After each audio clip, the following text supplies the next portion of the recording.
It all started when the HOA decided to build homes on my land without asking for permission.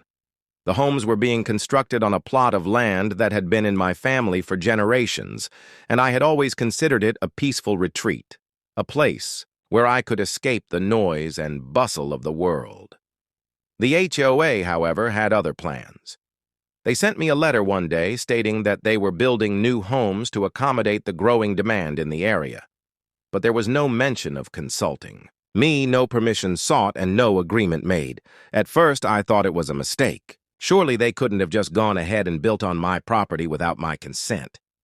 But when I drove to my land to check, I was met with bulldozers, construction crews, and stacks of lumber.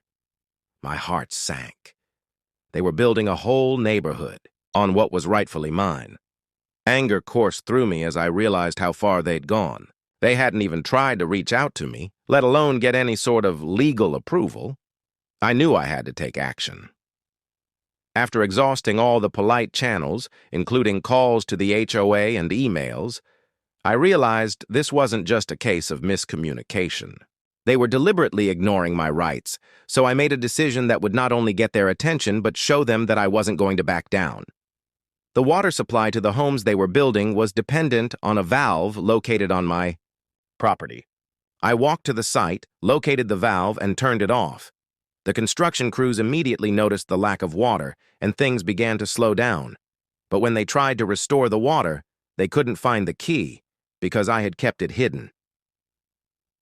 The next day, the HOA president called me. He was furious and demanded I turn the water back on. I calmly explained that I would only do so once we came to an agreement. He told me they had already put down deposits on the houses and had invested significant funds. I didn't care about their financial losses. What mattered was that they had violated my rights, and I wasn't going to let them get away with it. Eventually, the HOA agreed to meet with me and settle the matter. I insisted that the construction be halted until proper legal proceedings were followed. After a lengthy negotiation, I was compensated for the intrusion and got assurances that my land would no longer be used without my permission. It wasn't the smoothest of victories, but it was mine. In the end, I turned the water back on, not just to the homes they'd built, but to my own sense of justice.